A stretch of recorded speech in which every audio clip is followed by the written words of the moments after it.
ಅಂತಾರಾಷ್ಟ್ರೀಯ ಚಿನ್ನದ ಕಳ್ಳಸಾಗಣೆ ಜಾಲ ಭೇದಿಸಿದ ಅಸ್ಸಾಂ ಪೊಲೀಸ್ 55 ಕೋಟಿ ರೂಪಾಯಿ ಮೌಲ್ಯದ 37 ಕೆಜಿ ಚಿನ್ನ ವಶ.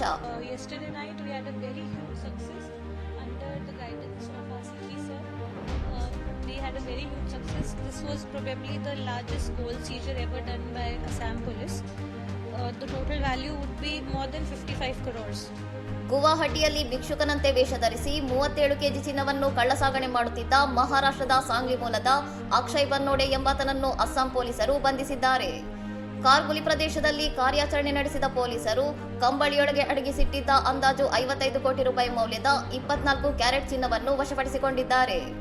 ಕಳೆದ 2 ವರ್ಷಗಳಿಂದ ಗುವಾಹಟಿಯಲ್ಲಿ ವಾಸವಿದ್ದ ಆರೋಪಿಯು ಚಿನ್ನ ಸಾಗಿಸುವ ಕೊರಿಯರ್ ಆಗಿ ಕಾರ್ಯನಿರ್ವಹಿಸುತ್ತಿದ್ದ. ಕಳೆದ 2 ತಿಂಗಳಲ್ಲಿ ಆತ ಈಗಾಗಲೇ 20 ಕೆಜಿ ಚಿನ್ನವನ್ನು ಸಾಗಿಸಿರುವುದು ತನಿಖೆಯಿಂದ ಬಹಿರಂಗವಾಗಿದೆ.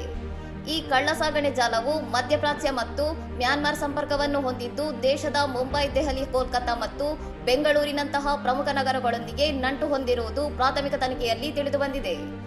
ಆರೋಪಿಯ ಹಣಕಾಸು ದಾಖಲೆಗಳು ಮತ್ತು ಸಂವಹನಗಳನ್ನು ಪರಿಶೀಲಿಸುತ್ತಿರುವ ಪೊಲೀಸರು ಈ ಜಾಲದ ಹಿಂದಿರುವ ಪ್ರಮುಖ ವ್ಯಕ್ತಿಗಳನ್ನು ಪತ್ತೆ ಹಚ್ಚಲು ಇತರ ತನಿಖಾ ಸಂಸ್ಥೆಗಳೊಂದಿಗೆ ಸಮನ್ವಯ ಸಾಧಿಸುತ್ತಿದ್ದಾರೆ. ಲತಾಸಿಲ್ ಪೊಲೀಸ್ ಠಾಣೆಯಲ್ಲಿ ಪ್ರಕರಣ ದಾಖಲಾಗಿದ್ದು, ಸಂಘಟಿತ ಕಳ್ಳಸಾಗಣೆ ಜಾಲದ ವಿರುದ್ಧ ಅಸ್ಸಾಂ ಪೊಲೀಸರು ಕೈಗೊಂಡ ಈ ಕಾರ್ಯಾಚರಣೆ ದೊಡ್ಡ ಯಶಸ್ಸಾಗಿದೆ ಎಂದು ಅಧಿಕಾರಿಗಳು ತಿಳಿಸಿದ್ದಾರೆ. ಇನ್ನಷ್ಟು ಸುದ್ದಿಗಳಿಗಾಗಿ ನೋಡ್ತಾ ಇರಿ ಸೌರಂ ಟಿವಿ.